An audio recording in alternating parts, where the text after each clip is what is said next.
Bibigyan kita ng konting tulong. Ayan, bigas para may pangsaing ka.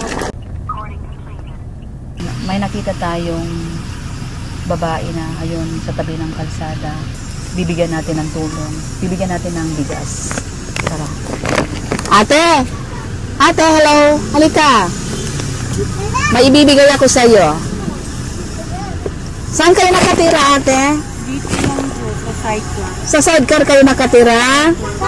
Ano anak na po yan? Mga anak mo yan? Ilan po ang anak nila? 3 anak nyo? Nag-aaral po yung 2. May asawa po kayo? Nangangalakal lang po. Nangangalakal din asawa nyo?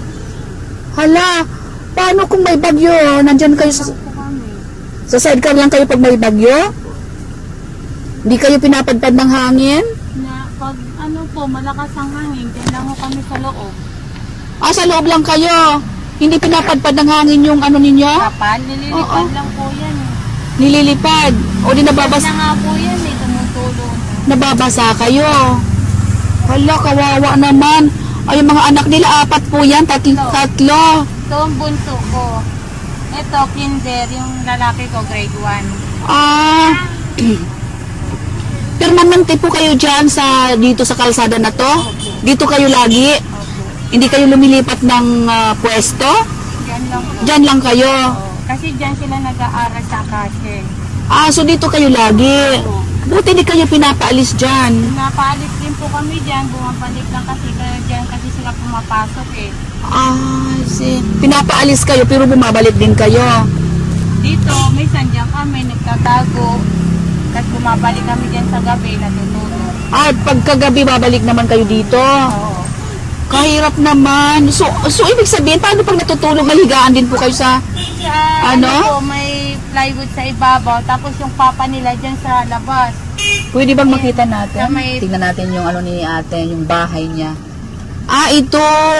Ito ang bahay nila, dandan. Iyan ang bahay nila. Asawa na po yun natutulog? Karating pa lang niya. Paano po kayo natutulog dyan?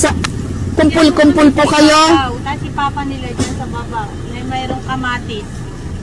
Sa baba si papa. Tapos kayo sa taas. Po dyan, sa ibabaw. Taga saan po kayo, ate? Wala na po, dito na lang po kami. Ganyan na lang, wala kayong bahay? Nangupahan po kami dati. Pag hindi nakabayad ng 1 buwan, pinapaalis na. Hindi naman kami araw-araw kumikita sa kalakal. Ilang taon na kayong ganyan, ate, sa kariton natutulog? Ano na kami dyan, mga 10 na. 10 taon na po kayo. Kasi yung panganay ko, maliit pa yun, dito na kami. Taga saan po kayong probinsya? Ano po kami? Dito na pa kayo sa dito na kayo sa Manila? Namatay yung mama ko, dito na lang din siya. Dito din siya namatay dahil sa pagkukuha ng kalakal. So saan nakatira yung mama mo?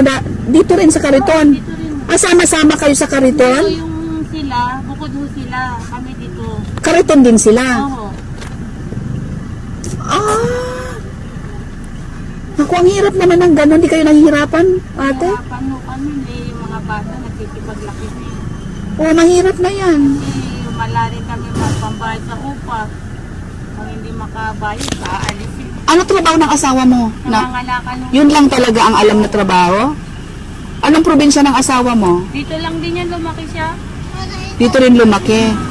May bisyo ba asawa mo? Yan, inom. Tapos? Lana, yan lang. Inom. Yun lang inom. Hindi naman laklak. Iba yung inom sa kalaklak. Yung inom niya, gin. Pag kumikita sa pangalakal, isang gin yan. Tulog na siya. Ayun. Nakakamagkano rin kayo sa isang araw sa pagkalakal? Isang araw, minsan lang, 150. 150, kulang. Baon pa nila. Sus, good, Ginoo. Ang hirap ng sitwasyon. Mahirapan ka, no? Mahirap. Lalo na pag malaki na yan, paano? Minsan wala kami makain, nangihingi na lang kami sa mga karinderya. Wala kayong makain. Nangihingi na lang kami sa mga karinderya. So, ibig sabihin wala kayong probinsya, kaya wala kayong mauuwian. Ay, kumbaga panahon na lang magsasabi kung kailan makaahon sa hirap. Malay mo, di ba? Di mo masabi. Hindi naman laging gano'n na sa Kariton kayo lagi natutulog. Hindi mo masabi yung panahon, ano? Ang hirap ng sitwasyon. Sana Nagtatain na lang ako ng pera. Ayun ate, bibigyan kita ng kunting tulong, ano? Bibigyan kita ng bigas. Nagsasaing din kayo dyan? Oh, yung kahoy. Ah, Kasi nagsasaing. yung kalan namin na super kalan, ninanakaw dyan. Ala, pati ba naman yun ninanakawan Tapos pa? yung bigas namin na binigay ng Pasko, 20 kilos, ninakaw dyan. Ba't iniwanan ninyo? Oo, minsan kasi pag kami nangangalakal, iniiwanan namin. Oh, susugino. O pati ba naman? Naku. Nanakawan din kami dyan. Mga ano namin, nanakaw. Yung anak ko na yung panganay, nasagasaan yan. Motor, napilayan. Napilayan yan dito yung paa niya. 2 buto ang nabali sa kanya. Ngayon, nakabangga sa kanya, hindi kami binayaran. Sinakasan kayo. O, sige na ate. Kasi umiyak na yung anak mo.